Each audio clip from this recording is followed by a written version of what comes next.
Great music today. Thank you, team. Welcome, Friends Church. Great to see lots of people out today. My name is Alita. I'm part of the charitable giving team here at Friends Church. And just want to say, first of all, thank you to all of you who donate regularly, whether that's online or through the app or through our black box at the back. There's lots of ways to do that, and we really appreciate that. The charitable giving is a big piece of what keeps this place running, and we are so grateful to you. I want to remind you, as we close the summer out and head into fall here, we're starting to reconnect and get connected, and we have lots of small groups starting up, which is fabulous. So go on to our website. If you don't know the folks here, or you'd like to get to know some more folks, some different individuals, lots of different small groups in lots of different areas where you can find the right fit for you. And save a date on your calendar. On September 18th, we are having kind of a big welcome back lunch, so I hope to see you at that. Thank you.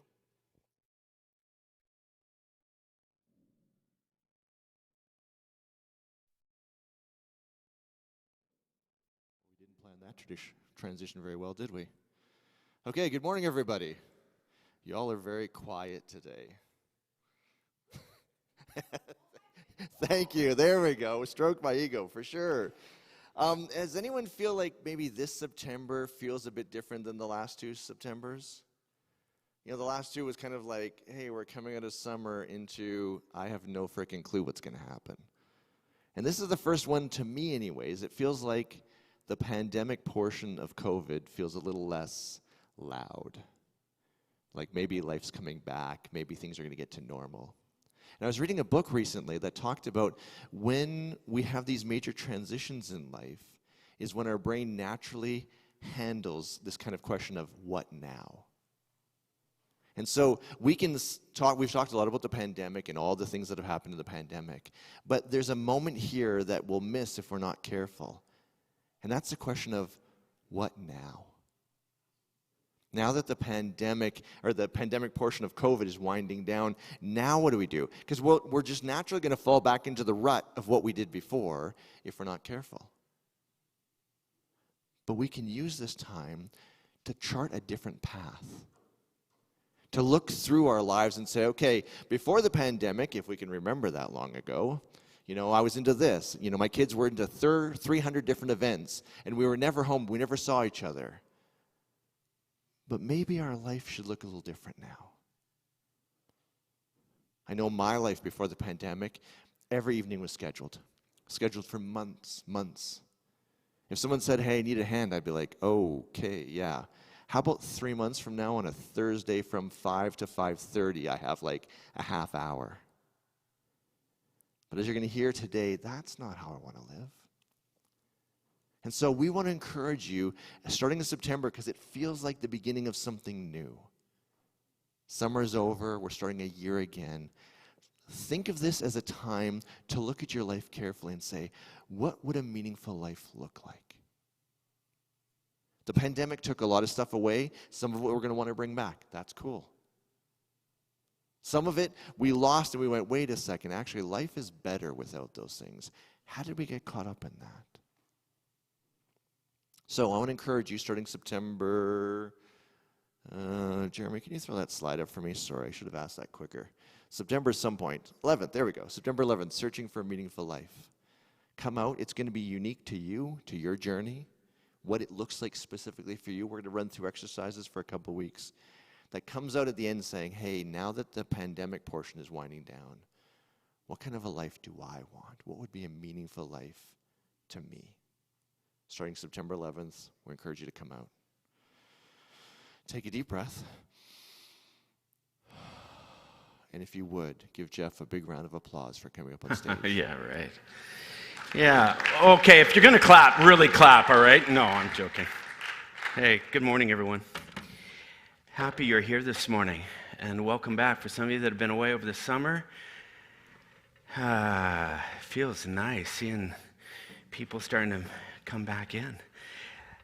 Hey, I don't know about you, I find it really inspiring to hear stories of people who have carved out their own personal resources, time, energy, money, whatever it be, to make some kind of difference in their world.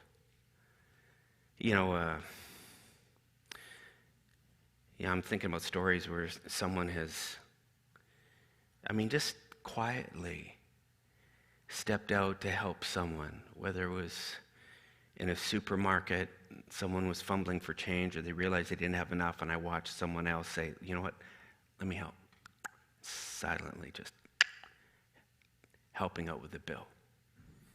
Watching someone, crossing a parking lot, and their kid jumps out, and then someone runs over and grabs their kid for them.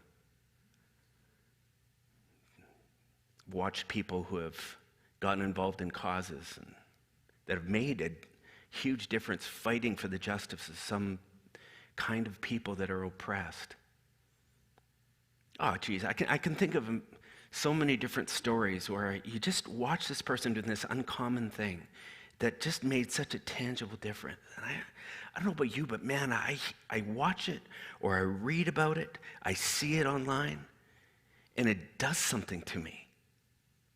I think it inspires me to just look at my life and go, well, Jeff, what the hell are you doing here? Why are you here?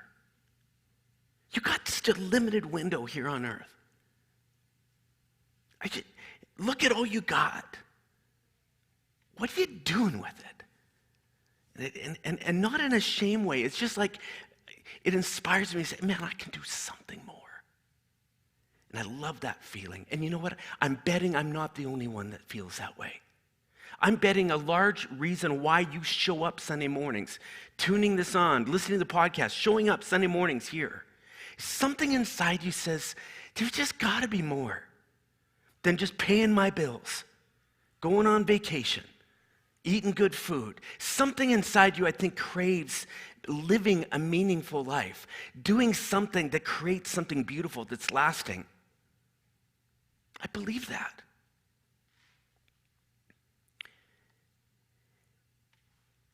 Back prior to the recession of 2008, 2009, I know many of you actually that I'm looking at here in the audience, many of you weren't here back at that time. You've joined us since. But Friends Church looked a lot different, just in terms of the kinds of things that we were talking about prior to the recession. We honestly, as a church, stopped trying to figure out eternal equations. Who's in and who's out in terms of God's club, right? Which seems to be a sport in a lot of religion. Who's going to heaven? Who's going to hell? We just said, no, enough of that. Jesus said, just love your neighbor.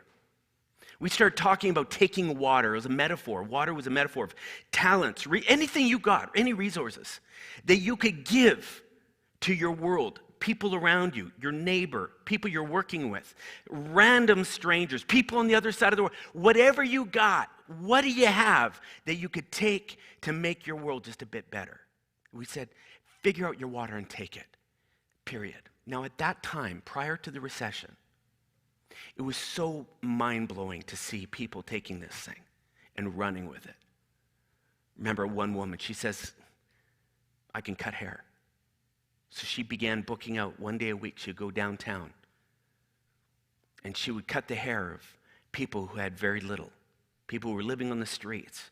She said, I'm going to give them their dignity back.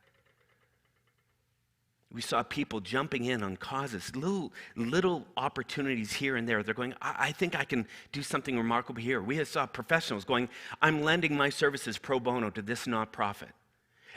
The stories that came out of it were amazing, and the finances that got unleashed. At that time, the average local church like this in Canada was giving around 3% a year, above and beyond their operating budget, to causes beyond their church. At that time at Friends Church, our exceeding funds, beyond what it takes to run this, were running up over 20%. Hundreds of thousands of dollars was being flooded locally and international through this organization. People got it, that their stuff is better off being recycled and used in different ways to make the world better. But the recession did something. When scarcity moves in and you're worried about whether you're going to be able to pay the bills, things tighten up. And that's understandable. But anything the recession didn't do in terms of scarcity and shutting down water, the pandemic's done a number. And now we find ourselves in this place where the recession or the pandemic is almost in the rearview mirror, almost. We want to believe it's there. Now we're as leaders, we're looking at this and going, could we go back? Could we be reminded once again of who we were and what we are and what we're capable of doing? Because I'm telling you, a life that is self-absorbed, and you likely know this to be true, does not deliver. You get into the narcissistic, what's in this for me kind of thinking. It's amazing how that road just becomes meaningless. Now we're asking the question, what could this look like? I thought of no better way to start this conversation than to invite a couple women who have for years inspired me in such great ways. And I invited them. I said, would you come and talk with us? Be a part of a community discussion. Tell us your stories and how it works for you, or how it worked, how it's working. So I want you to put your hands together and welcome Deanne Watson and Christina Callahan. Join me on stage. Ladies, thank you for joining me. Come and sit down. Okay. Welcome. Thanks, Jeff. Thank you for being here this morning. You know, we met, we've chatted a little bit. I know your stories quite well, but I think it would be great if we could just start at the very beginning, because what they became, what became of the efforts and whatnot, really remarkable. But the beginning was, you just would have never thought this was coming that way, you know? Crazy. Maybe, Christina, let's start with you. It was a trip to Mexico? Yeah, who'd have thunk? So I'd always wanted to take my children to Mexico. And about 17 years ago, I did. And I fell in love with it. It caught a piece of my heart immediately.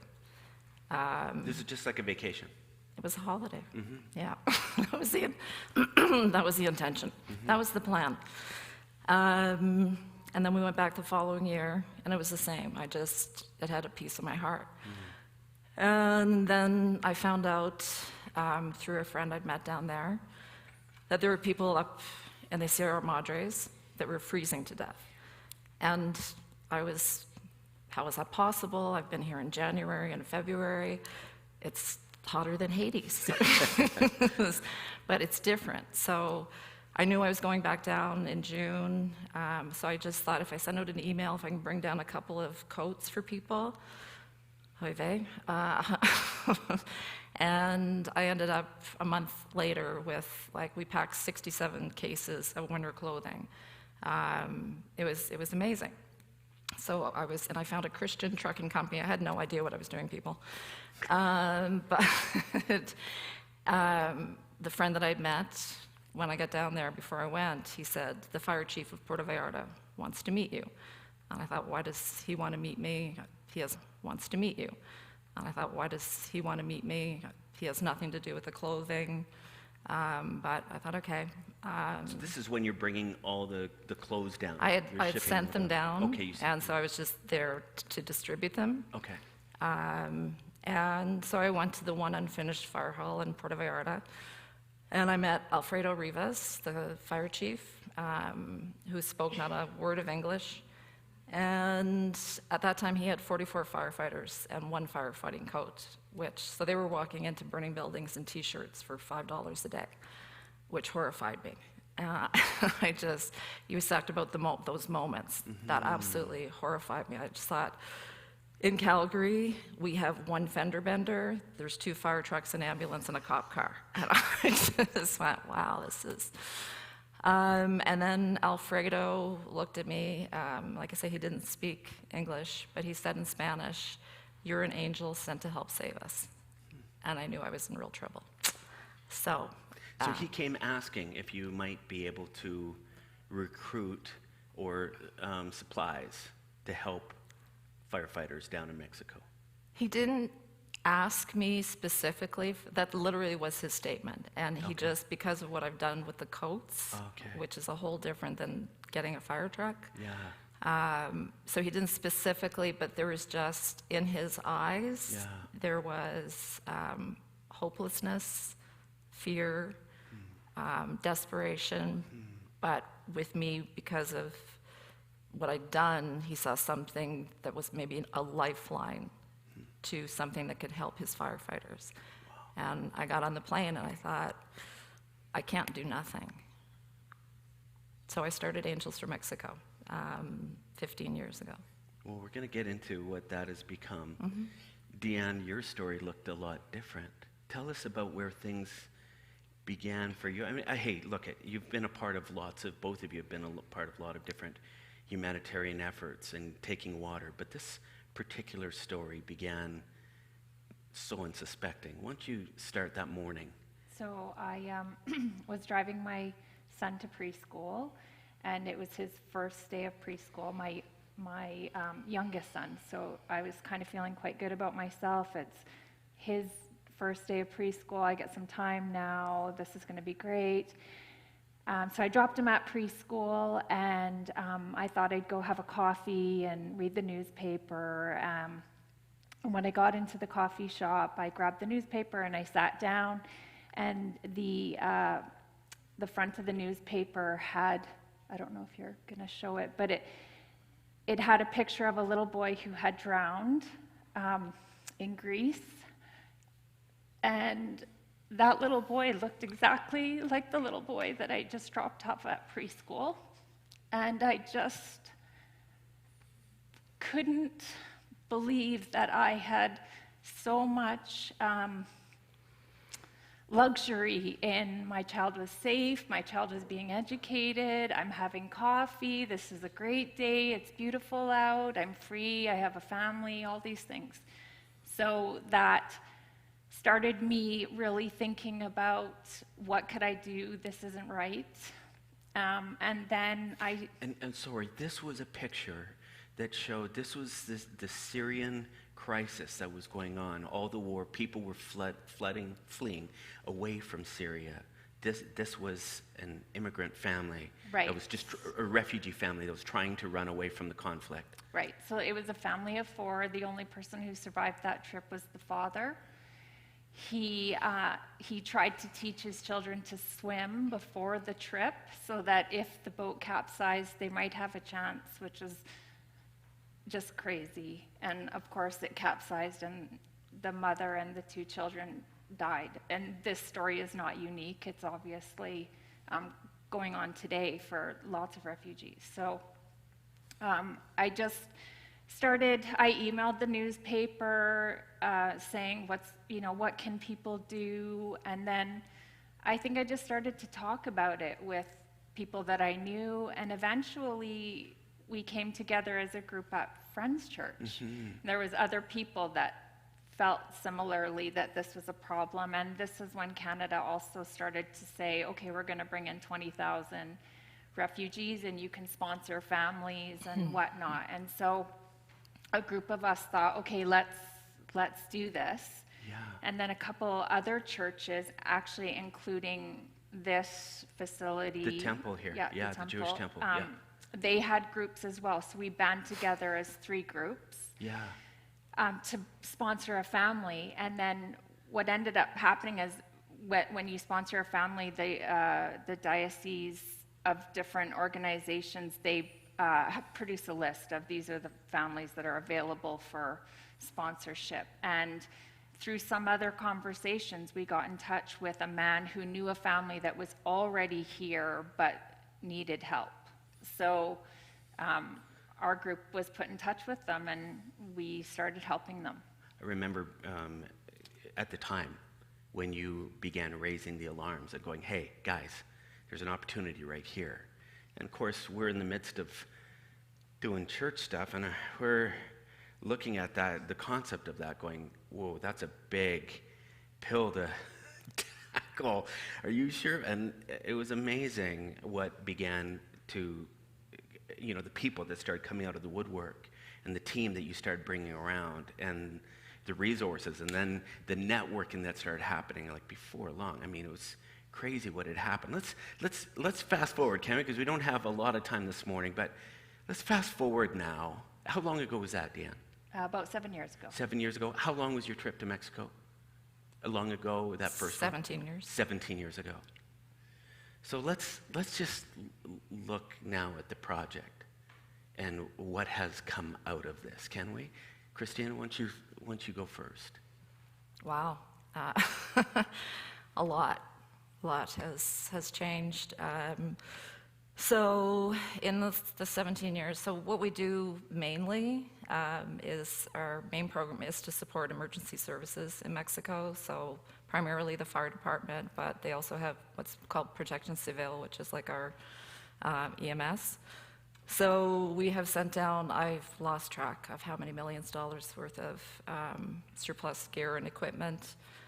We just last fall, beyond my dreams, beyond any of my dreams, sent our biggest. It was a 40-foot container, which will support over 200 bomberos, that's a firefighter, in 6 municipalities. Where is these supplies coming from? Heaven. I have a magic wand, Jeff. Just what would you like, a fire truck? So in the beginning, we used to collect here ourselves. We worked hard for it. But just in this past year, COVID actually gave me a pause break where I could kind of figure out where we wanted the foundation to go. I have a wonderful board of directors. But I've partnered with an organization called Firefighters Without Borders Canada. They're phenomenal. So they do a lot of the collecting, the inventorying.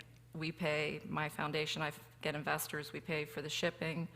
And then it gets sent down there, we distribute it. So that just happened, and it was beyond a miracle. Some of these firefighters have never touched a fire hose, which is bizarre, but if you don't have a fire truck, why would you have a fire hose? In that same trip, and I think you have pictures of some of it, I brought down a team from Firefighters Without Borders Canada. Again, I have no words to say how much I appreciate them. And they did a week's worth of training for these 200 bomberos, and it was, lots of tears that week because, I had grown men come up and hug me with tears and say, I'm going to try not to do the tear thing myself, but that they felt that they could go and do their job properly because they had the equipment to do it with. Wow. And that's very humbling. Wow. Very humbling. Amazing. To be able to facilitate that. Yeah. Thank you, Deanne. So it starts with this idea, let's sponsor a refugee family. Now 7 years later. So I'm happy to say 7 years later that this family, they are now Canadian citizens. They have their passport. The Gannon family. Yeah, there they are. And, they struggle economically. Of course, they're a big family. They've moved countries. They're learning the language and everything else. But your children are successful when they all know what they want to order from Starbucks, and they've got all their shoes, 25 pairs of shoes in the front entrance and whatnot. So they've, done really well. 2 of them are in post-secondary now. One of them is in high school. The other one is in junior high. They participate in their community soccer. They have friends. A couple of the girls chose not to wear the hijabs, which are the head coverings that they traditionally wear, and the parents are disappointed but accepting of what they want to do here and why they want to do that. So I personally feel really touched by that, just because I know how hard it would be for them to give up some of their customs, and so for them not to be threatening about that is, I think, is really special. Wow. I know I saw Shabba Shawarma Instagram post recently saying, hey, so they have a food truck. The family have a food truck that they're operating around the city. If you ever see Shabba Shawarma, look for them. They've showed up here on a Sunday morning, and we need to get them back. That would be a great thing. But just amazing what they've been able to do. Yeah, they work hard. the father and one of the daughters work at Walmart, one of the daughters works at Starbucks, and with the food truck, it's hotter than Hades in there. Yeah. And they work hard in there, so they're working hard. Yeah, it's amazing how they've jumped in and they're contributing and pushing. Thankfully, I mean, it's exciting to be able to tell the after story, but we know that getting it even to this point, that there's been a lot of challenging moments. Sometimes to hear the before and after can be inspiring, but it comes with lots of tears too. Sometimes moments when you're going, why did I sign up for this?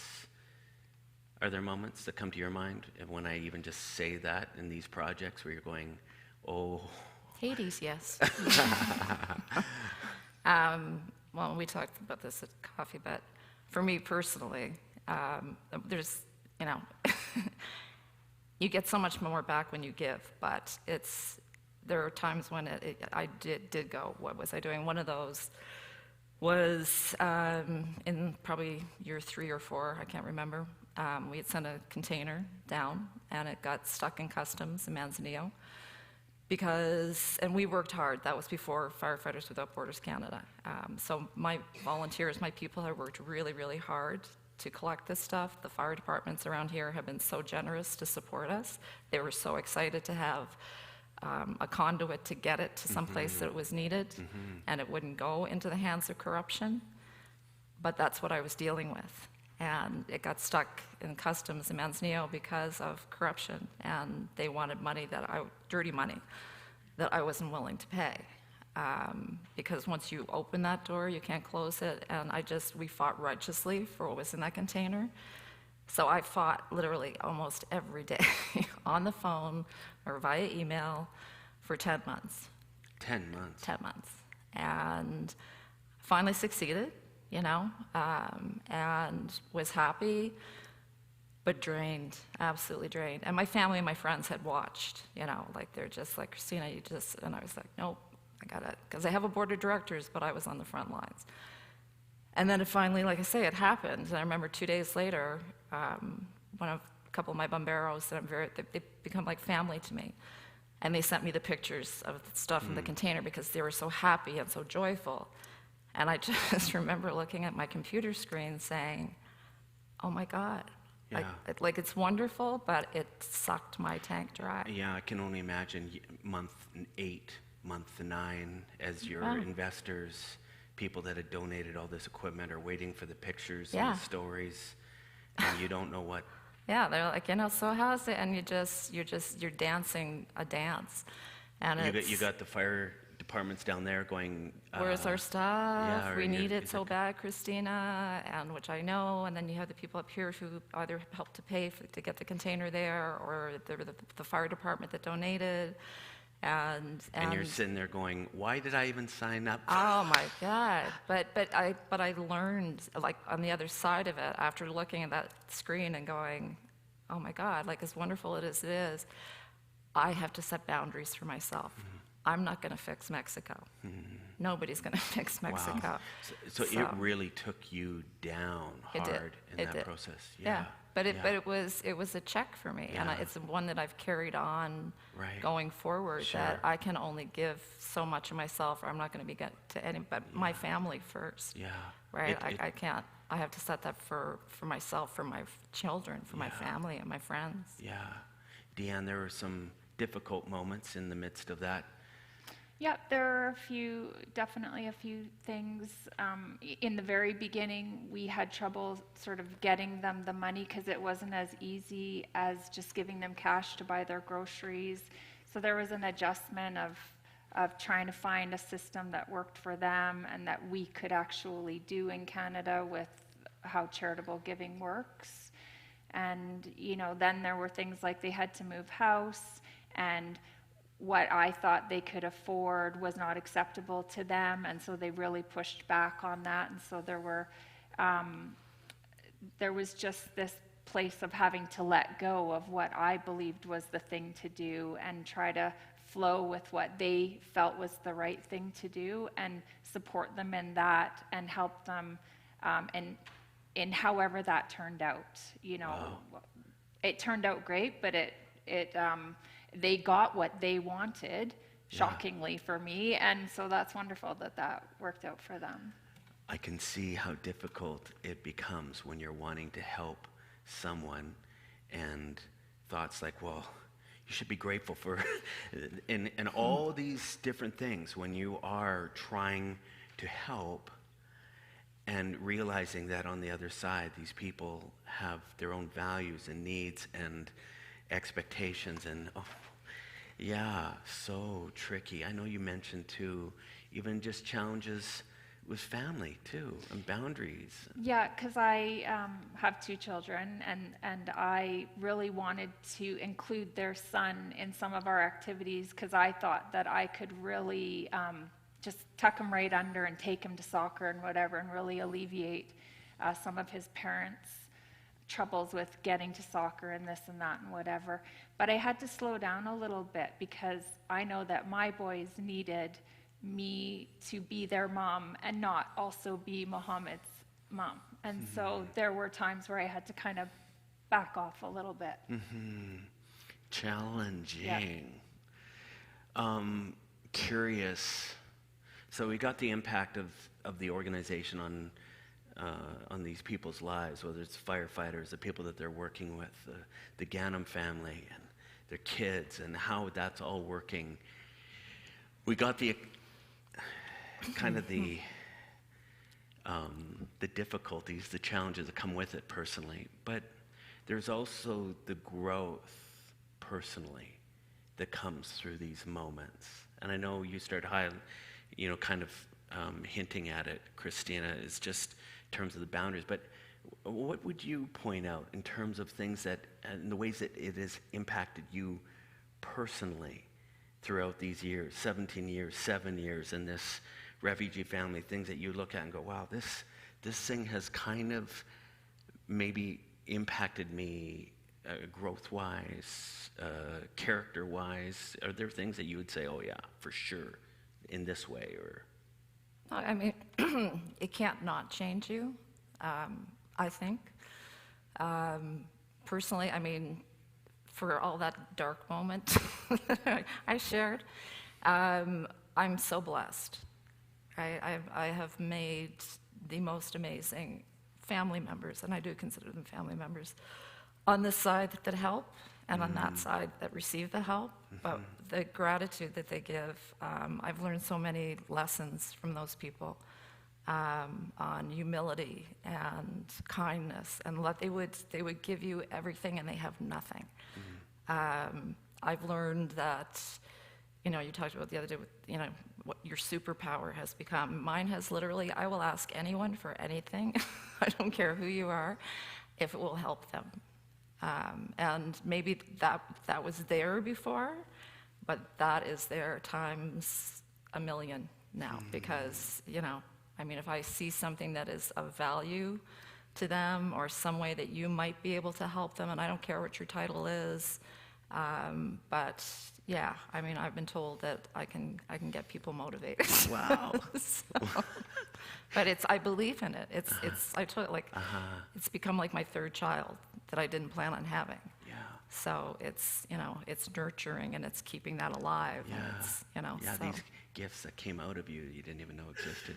Deanne, when you think about the ways that this project has changed you, or helped, or challenged you, grown you.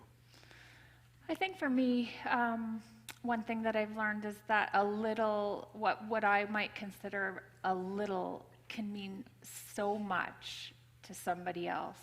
And so it's worth it to do the little. Sometimes I think I might have had the impression that, oh, well, it's, that's not really going to move the needle. And it does move the needle. And I also like that if you can only help one person, it's enough. One family, one animal, it's enough. We can't, sometimes I think you might get overwhelmed with, oh, all of this is happening, and it is, but one is enough. Because I look at my own family and I think, if somebody helped them, that's my whole world. That's enough. Yeah. Yeah, wow. Great revelations. I was trying to imagine our community and the people that might listen to this, see the podcast or hear this morning, and I'm not sure if you're like me, but I sit there and listen to their stories and I'm going, what could be the thing? What could my thing be? Where do projects like this exist for all of us, big or small ways? They don't have to be big international. It doesn't have to be a refugee. But what is my thing? And as I'm thinking about you, I find very quickly there are things that pop up in my head that all of a sudden start saying, Jeff, whoa, don't get too excited here. Reasons why I would say, oh, yeah, that's nice that they could do this, but. And the buts start flooding. And I wanted to just take a few minutes, and in fact, the little time that we have left. I want to ask you what you would say to some of the buts. For people out there, and sorry, and not butts literally, but sorry. Oh, chill. Naughty. Let's talk about it. I think perhaps we could, I'm hoping there would be people here that are saying, I really do want to figure out what my water is.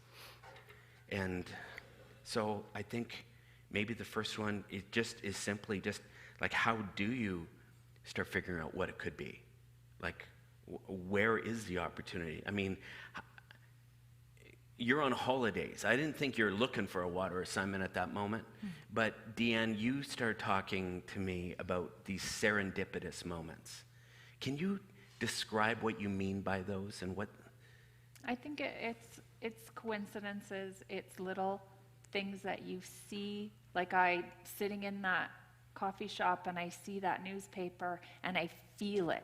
And so I know that's for me because I feel it. So there are other times in my life where, I've thought, oh, this is really interesting. And then I turn around and it's right next door. It's my neighbor that is the head of something. Or so that's another moment. I go, okay, this might be for me because I thought about it and I see it right there beside me. Yeah. So it's noticing those types of coincidences. Christine, do you have any thought on that? Is that Yeah, how it's worked for you too? I mean, in the beginning, there was, asked and answered was my thing. It was just the flow, like we talked flow about. you talk a lot about. Where there's flow, I go. If I feel like I'm swimming upstream, I'm going in the wrong direction. I need to get off the river and look. But I think, we're just examples. People maybe took it a little further. Right, sure. Sanity deemed. Sure. But I think that everyone has a passion or a strength or an energy that they don't maybe know, they haven't tapped into until you open a door. It might take you a few doors. I mean, if somebody told me 17 years ago that a bright, shiny red fire truck would give me more joy than a pair of bright, shiny red high heels, I would have said, Hades, no. But it does. And the other thing is, it's ripple effects, and it's the same thing. It's for every single little positive action that you make in this world, like nobody's going to fix any cause, but for everything that you do towards a cause, and that might just be helping your next door neighbor or whatever, there is a ripple effect. And you might not get to see it, but if you can embrace the fact that it's happening, that you've done, whatever you've done has left the universe a little better than it was moments before you did that, that's very well-filling. I want to come back to that in a second. When we speak of these moments where you're not really knowing something's unfolding, you speak about that feeling. I feel it. Sometimes people have told me that their heart begins to race. It's almost like some intuitive intelligence is saying, this might be you right here. That car pulled over. Vince says, I can't do a lot of things, but I can change tires. So he's learned, as he's driving, if he sees a vehicle up on the side of the road, and there's a chance that it's something mechanical, he's already starting to pad the brakes. He's just just paying a little attention to that thing. Something started and starts feeling it, and then he's going, okay, yeah, no, I know that about me. This is something I can do. It's funny, when we're in the middle of this whole water thing, take water, figure out what your water is. Someone in the community started talking about how they donate blood. I'd never donated blood. I was a little squeamish about it, to be honest. The thought of injecting the needle, that was the worst thing. It's just the needle thing. If I could just, but anyways, a few people were doing it, and they said, Jeff, you should try it. I said, okay, fine. I'm going to give this a go. And I thought I was so brave in the moment, but then I'm just like, I don't know why I said yes to this thing. Anyways, I get in there, and then they say, oh, by the way, did you know you have a very rare kind of blood? And I went, oh, what does that mean? They said, actually, you could be a universal plasma donor. Really? Huh, that's interesting. That's neat information. Thanks anyways, one and done. But you know, it wouldn't leave me. And the lady said, you know, you should really consider donating plasma or platelets. We could really use it. So, you know, unfortunately, some people I was with at the time, they said, Jeff, and so anyways, I kind of got peer pressured into it. You know, that's the honest truth. And then now it's become a part of me. It's just a unique part. It's one little thing. But sometimes it starts from a moment where you just step in, you don't even know what it is. But you just do it. And then all of a sudden, things start unfolding, and it always becomes more obvious on the tail end. You go, wow, look what was happening there. It was a serendipitous moment, or whatever. Chance, call it. But all of a sudden, now you're looking at it, you're going, yeah, this is part of my water now. It's there's more to this now. Can you think about these serendipitous moments that perhaps are happening right now in and around you? Conversation you have with someone about something that's going on in their life, and it just doesn't leave you. But you know, if you get good at it, you can just block it out. You can just move on and go, that's nice. To become water carriers, you let it sit before you dismiss. You think about it. You maybe inquire a little bit more. You get curious before then just shutting it out. And every now and then, heart begins to race, or whatever that might look like, and you step into it. Maybe it's just one action. Deanne, you were talking about a guy that just picks garbage. Yeah, it's actually my boy's gym teacher from school. He does outdoor pursuits in the summertime, and so we've canoed with him a few times. And whenever you can camp on Crown land, and so that's where we camp when we canoe with him. And whenever he gets to the Crown land, he picks up any garbage that is there. He wants to make the site better than when he arrived. And that's kind of his thing. Anytime he sees garbage, he picks it up. I love it. Yeah. I love it. It's just, hey, I can do something. And so, you might end up over time having a collection of little things. You just go, that's just what I do. This is my way of giving back. This is my way of taking water to my world. The question is, what is it? Do you have a list of things that you go, this is me. This is my contribution.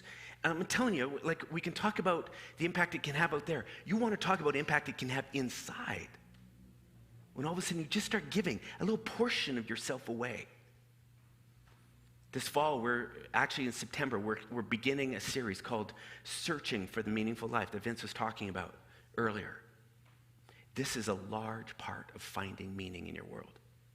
Because if all roads lead back to yours, I'm telling you, the water gets stale.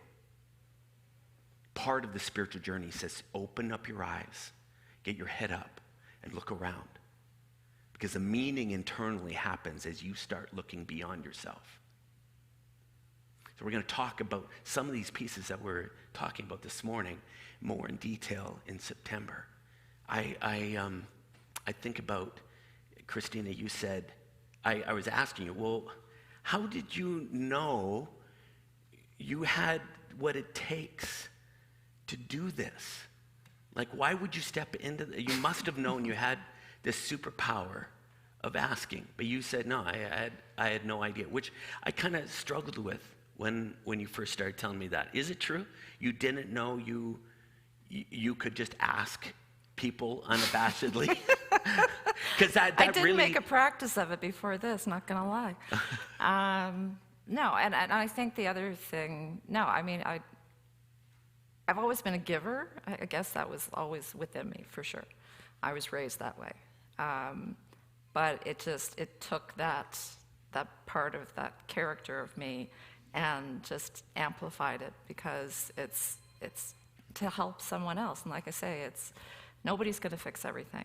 And, you know, I don't necessarily recommend starting a charity for a third world country.